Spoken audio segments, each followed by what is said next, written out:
My love of the TV series Smallville is well documented, and there's one rewatch podcast that's always at the top of my queue.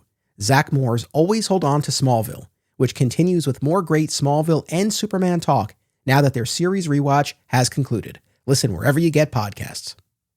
If you have children and are looking for a family-friendly store, look no further than Aw Yeah Comics. Visit one of their 3 locations, Harrison, New York, Muncie, Indiana, or Skokie, Illinois, and check out awyeahcomics.com for more. Their name says exactly how they feel about it. Aw yeah.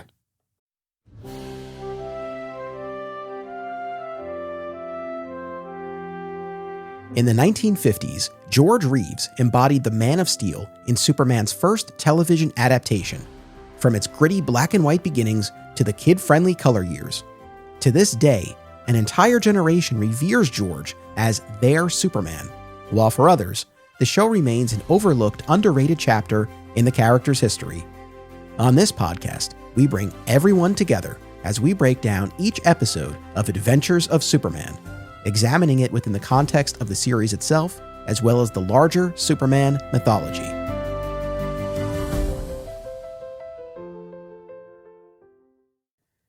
Welcome to another exciting episode in the Adventures of Superman. I'm your host, Anthony Desiato. Joining me to discuss Season 5, Episode 3, The Town That Wasn't, is Superman historian and author, returning guest, Ed Gross. Welcome back.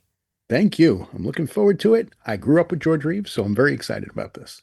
Absolutely. You were here a little while back. We did our bonus episode on Lucy and Superman, and now here you are joining me for a proper color episode from Season 5, in which Jimmy, or Jiminy as we always like to call him, gets caught in a speed trap that's actually a mobile town run by crooks. It aired on March 21st, 1957, written by Wilton Schiller, directed by Harry Gerstad. Our guest cast: Charles Gray, Terry Frost, Jack Littlefield, Michael Garrett, Philip Barnes, Frank Connor, and, most notably to me, Dick Elliott as the fake judge, who I know and love from It's a Wonderful Life. Did you recognize him? Youth is wasted on the young. Right. Of course. Kiss her already. Yes. Why don't you kiss her instead of talking her to death? Oh my God. That voice is so distinct. And also the mayor on the Andy Griffith Show, the mayor of Mayberry. Very nice. Yeah, This is his second of 3 appearances on Adventures of Superman. Always that's a different character, of course, but he'll be back for All That Glitters, the series finale, so we'll see him one more time at the very end. But his first appearance was all the way back in Season 1 in the episode No Holds Barred. And he was one of Clark's best friends, Sam. You know, this long line of best friends that Clark has that we never see or hear from before or after. But in that episode, he's a great friend. So he was there. Now he's back. Always love to see him. Yeah, absolutely. He's great. Great character actor. Before we get into our play-by-play here, Ed, what were your overall impressions of this one? It's funny because, I'm such a fan of the black and white episodes that I don't think I've really gone back to the color episodes in, I hate to say it, but decades probably. So it was interesting. It was a good little episode. It was okay. It was good. We'll talk about it, but it almost didn't even have a need for Superman to be in it, frankly. Really, it's like so gratuitous. It's like what? That's it? It's like the Incredible Hulk. He hulks out for the last 20 seconds of the show, and does something. But I have to say there were elements of it I really enjoyed. It was fun. That's the best word for it. Yeah, I do agree. I agree with your overall assessment and the the lack of need for Superman for the most part, but also the relative lack of Superman. I mean, this is one, in a lot of instances, we'll see him pop in at least once early in an episode and then at the climax. But here, it's really just at the end. It does almost feel a bit perfunctory. I thought this was a great setup. This idea that there's a mobile town that can be moved, and they set it up as this speed trap, and they're stealing these trucks and their cargo, and they have this racket going with speeding tickets and everything. I thought the gimmick, the setup was clever and interesting. I don't know that it had much to offer beyond that. right? Like I There's no thought meat to the episode. there's no I meat mean, to the episode. There's no, you could say there's no 50-cent steak to the episode, right? yes, 50 Cent, the opening in that the episode. Because that's how they lure people in. One other big picture thing, I was curious. I said, okay, they make such a big deal about how this diner in this fake town, they lure these truckers in with 50-cent steaks. What did a steak dinner go for in 1957? Do you happen to Good know? question. I did not look it up, I have to say, and I wasn't alive. So, According, and I wasn't asking to suggest that you were. According to Google, prices would vary depending on the establishment and the cut of meat and all Sure. that, but it could be anywhere from $1.50 to $3.50. so that's a good deal. 50 So 50 cents. cents plus the free coffee. Yeah, free coffee. Let's not forget. Yeah, you know who? What Yeah, But I don't know if I should jump in and say this, but the episode opens with this truck driving into this so-called town, and the guy is just standing there looking all gruff with a sign in front of him that says the 50-cent steaks. If I was a truck driver and I'm pulling up to a place and then the guy is moving the sign to the front, like for me to see it, I'd be like, you know what? Something doesn't feel right there. I'm going to just keep driving, I think, and save my 50 cents, even if I have to spend more. It was such a dopey setup. And the guy looks so intimidating, who was working there. It's like, I don't think so. But, that was my observation of the opening scene. fair. But there are these weary truckers. They've been on the road for days. And not only is it the 50-cent steak, it's this free coffee. You know who would love the free coffee? Who's that? Early seasons Perry White. But you know who would not love the free coffee? Season 5 Perry White. Because we're coming up on an episode not too far from now where it's a huge plot point that Perry White doesn't drink coffee, which I see. does not line up with the established lore That's of the right. show. And people That's will hear right. me complain about that when we get there. But in any event, we're here now for episode 3. You already gave us a bit of our opening here. We open on this very small country town. As a truck drives toward it, a man puts up a sign in front of Joe's Diner advertising 50-cent steak and free coffee. The truck stops and the driver gets out. At the Daily Planet, Perry and Lois discuss a missing truckload of drugs, and Clark reports that both he and Superman are stumped. Lois laments that they're shorthanded, with Jimmy being on vacation, but Perry retorts that's the only break they've had so far. That did make me laugh. Yeah. That is it. They could give him some really good lines in the show with his snarkiness and his grumpiness. I mean, Yeah. that was good. And it's a perfect setup because that could only be his response. There was no scenario where he was going to be like, yeah, we could have really used Jiminy this week, right? Like, of course he's not going to say that. Absolutely not. Yeah. So that did genuinely make me chuckle. Speaking I have of, to say, I'm sorry. No, go for The thing it. with Clark and Superman, like now, the James Gunn movie has scarred me in a way because every time I hear this Clark refer to Superman or somebody says Clark and Superman did this, all I think is the scene in the Gunn film where Lois calls him out for doing interviews with himself. Oh, you timing your self-imposed, self-conducted interviews now and things like that. I don't know why that popped to mind, and I apologize for interrupting with that, but every time I hear it now, it's just like that comes to mind. So. Yeah, no, please, no need to apologize. I'm curious, the things that this episode sparks. So, pepper those in. Please feel free. Well, speaking of Jiminy, he is driving out in the country when he's pulled over for speeding. He explains he was only doing 35 in a 45-mile-per-hour speed zone, but the officer says he sped through the town of Ackport and instructs Jimmy to follow him. The town is all of 4 buildings and 100 yards. Jimmy is brought before the judge in order to pay $5 for every mile above the speed limit, forcing Jimmy to shell out $50. After he leaves, the officer and judge laugh and celebrate the robust business they've been doing. Where did Jimmy get $50? Do you believe that Jimmy Olsen in 1955, whatever this was, is walking around with $50 in his pocket? I don't believe that. I know, because I'm thinking about the episode not too long ago. We did the 7 souvenirs, and he's in the curio shop, and he doesn't have $3.50 or whatever the price was. That's what I mean. I just don't picture it. Okay, here's $50. I just don't see it. I know. Well, then there's all this business where there's someone else in front of him, so he sees the whole process and what the calculation is. So, he knows kind of what's awaiting him when he walks up there. But the only thing I can say is that he had been saving up. He was on vacation. This was his vacation fund.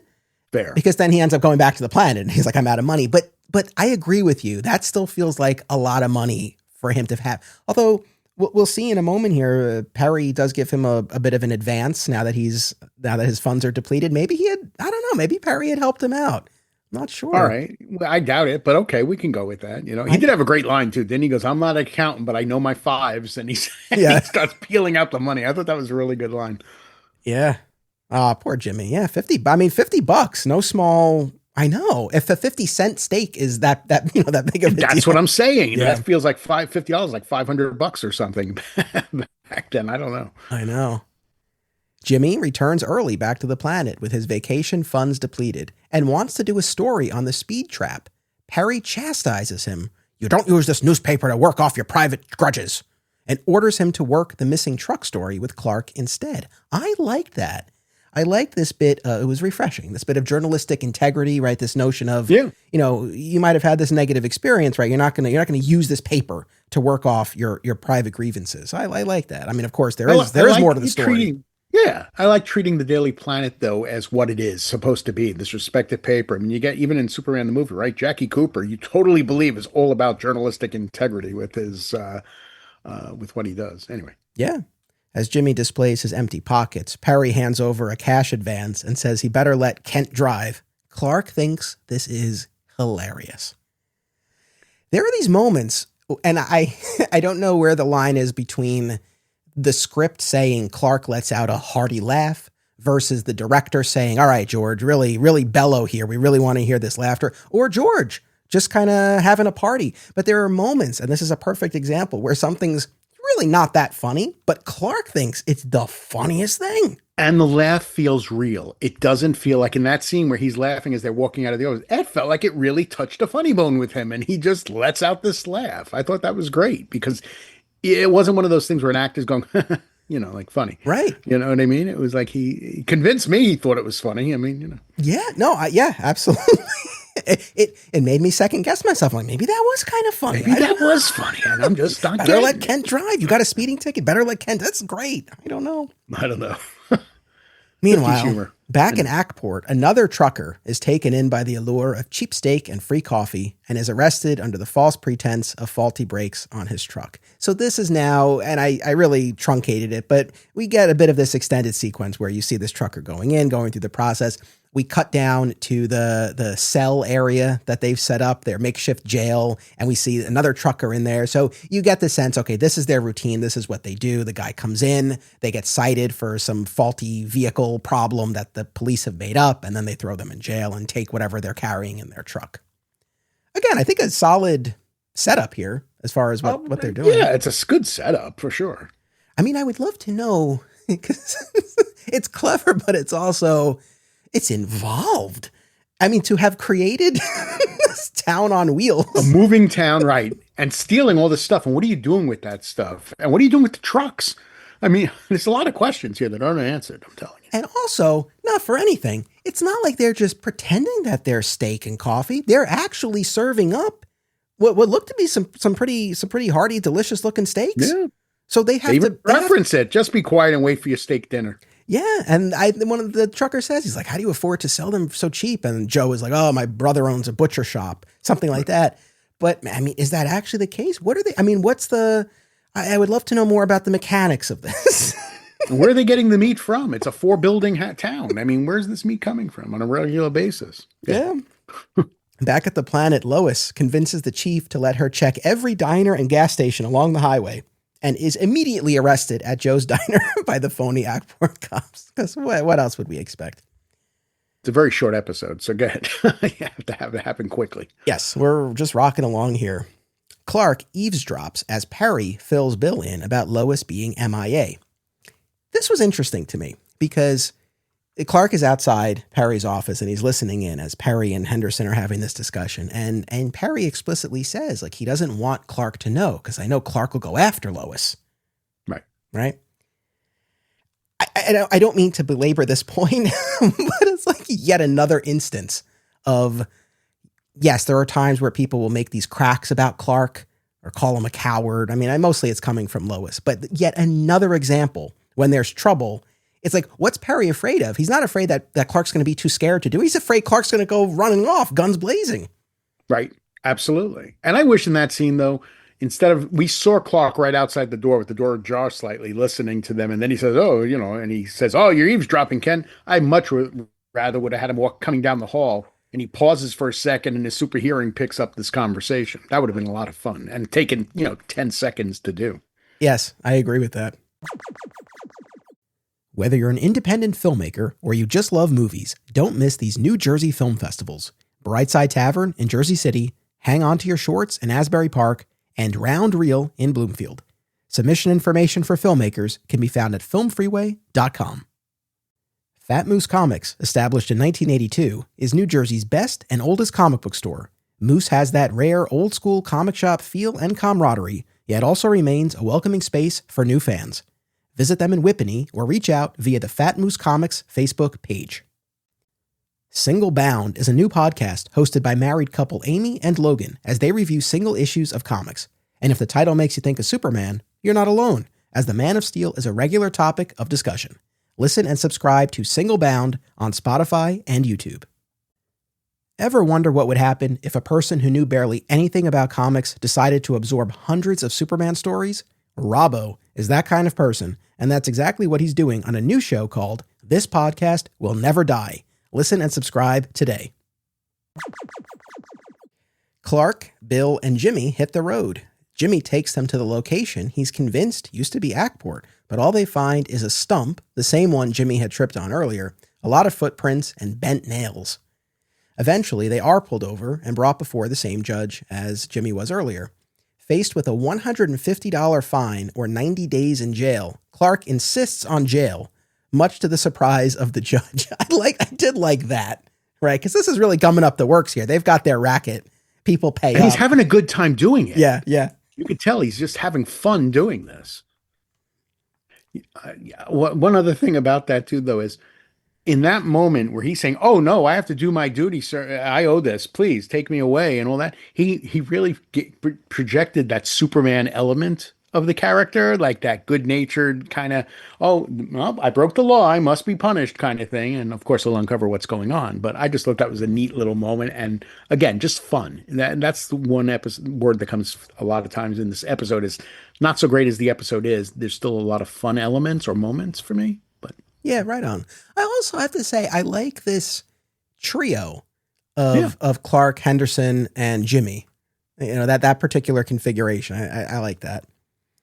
Henderson tries to intervene as an actual lawman, but the judge and the officer hold them at gunpoint and bring them down to the cells where they're reunited with Lois. And I didn't lay this out explicitly in my summary, but Lois by this point has figured out that the town is portable because it has moved, as we addressed earlier. So she's down there talking with the other inmates and the guard, and she's put this together. That, it's funny. The thing with the guard there is one of the reasons I think I got a little turned off to the later Color episodes, because the villains became so what I call dozy dot villains, right? And this guy is sitting there in his chair reading his comics, and the other people, let us out of here, let us out. He goes, "Hey, you're interfering with my literary pursuits here." And it was just like, oh, this is such a typical like gangster dope that the show relied on. I mean, and that bothered me about the show as it went on. Even when I was younger, it was just like, these villains are terrible. Not only is it not, and yes, we all recognize the reason why the show went in this direction, but not only is it not compelling, to your point, but also I'll continue to echo what fellow guest Rich Roney said when we started with the Color era, because he watched all of these as a kid growing up, and his view was, this really gave an inaccurate portrait of what criminals are like, right? By softening them to this extent. It's like there are real dangers and real bad people in the world, and this is a very inaccurate depiction of that. So I don't know that this was doing anybody any favors, but this is the era that we're in here. Sorry, they're all down in this cell area. Clark manages to open the cell door even after it's closed, accidentally locks Jim and Bill inside, and changes to Superman to stop the gang on their way to rob an armored truck. So yeah, I mean, very minimal Superman here. Oh, just to land in front of the car. And hold the car for a few seconds. And most of that, we don't even see him doing it. We see the wheel turning forward and then turning backwards, and the car is just not going anywhere. And it's like I said, it just felt like a waste of Superman. It's like Clark could have done it. I mean, do you know what I mean? It's like, it seems like he could have figured out a way to do it himself. And I don't know. It just really, to me, didn't feel like a Superman necessary moment. Like he was just tacked on. We said this at the beginning. I mean, he was tacked on, and I absolutely feel that way. Well, it's also, I mean, I say this a lot, I feel, and especially in these color episodes. So I don't want to be a broken record here either, but I feel like this is just another instance where I say to myself, I don't know, maybe there's something to creating more suspense and mystery for the audience. Like if the audience doesn't know what's going on with this town, maybe it'd be a little bit more interesting. But I feel like when we kind of know what the gimmick is from the from the outset, it's just a matter of, okay, like Clark needs to figure it out, and then the episode's over. It's just, there's not much tension there.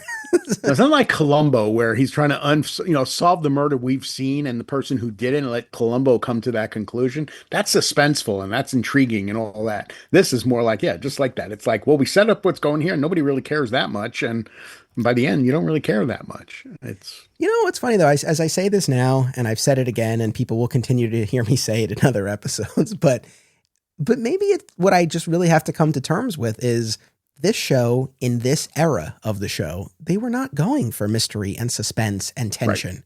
It was a kid show, right? A really pleasant, kind of easy kid show. Yeah. And in that respect, sure, I suppose this delivers on that. So I guess I just have to keep that in mind, because I feel like that's a common refrain for me where I'm like, oh, we need more tension here. We need more mystery. But no, I guess that's not generally what they were aiming for.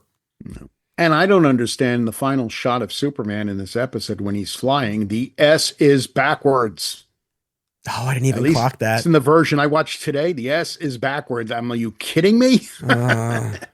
It's not the only time, but it is rare that we just end on him flying back. Yeah. We don't get because they had nothing else to do. There's really nothing else. We're done. I mean, we're kind of getting out of here. Yeah, because really in the final moments here, the truck drivers are freed and the criminals are locked up. Lois asks about Clark and Superman says he must have gotten a lift back home. And then to your point, we see Superman flying, and that's the episode. Yep. That is the episode.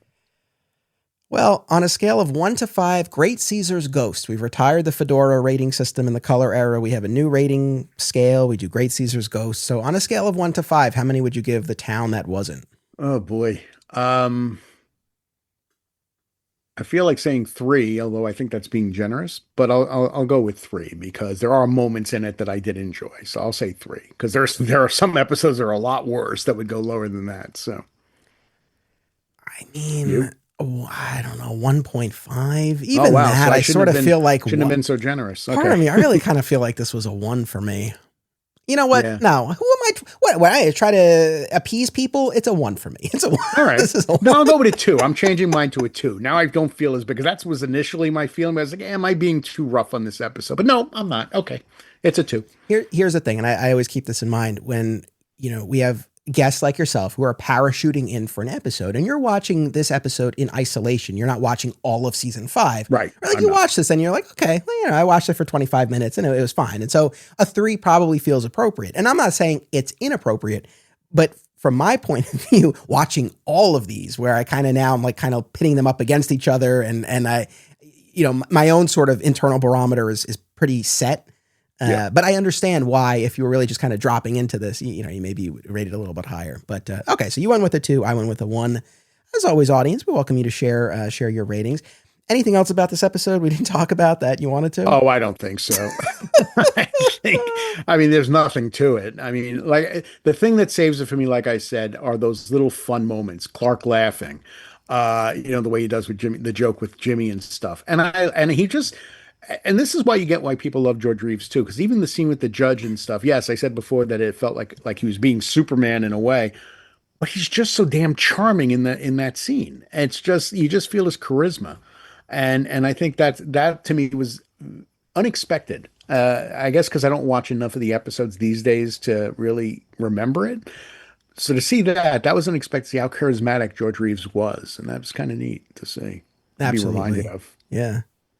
Not to play Monday morning quarterback, but at the same time, that is what we do. I wonder if this episode would have benefited by having Jimmy get locked up instead of paying that fine and coming back to the planet. I mean, I know ultimately Lois does get nabbed, so that ups the stakes a little bit.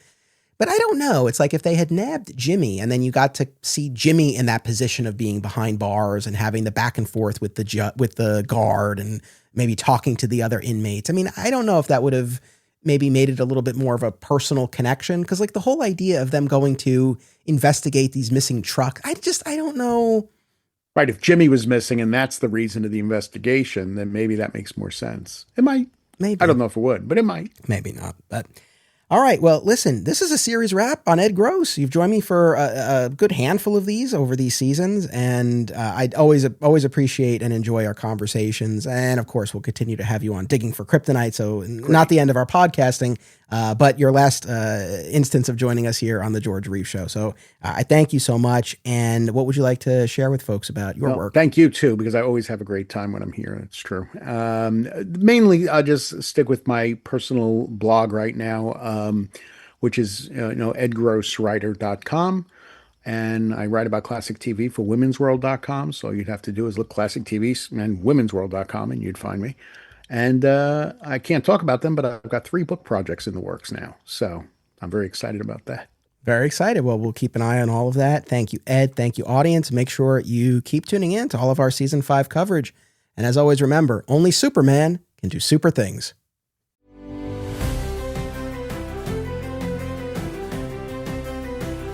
This podcast is an affiliate of BCW Supplies. The next time you need to restock on comic book bags, boards, boxes, and more, be sure to use promo code FSP to save 10% on your order.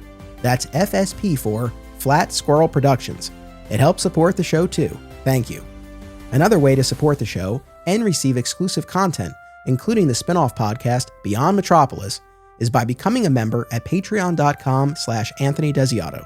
My sincere thanks to all patrons. Please subscribe, rate, and review today via your podcast platform of choice and continue the conversation by joining us on social media.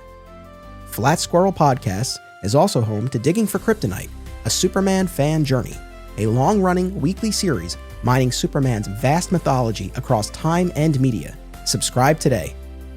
Another exciting episode is a Flat Squirrel production. Key art by Greg Schiegel and theme music by Dan Pritchard.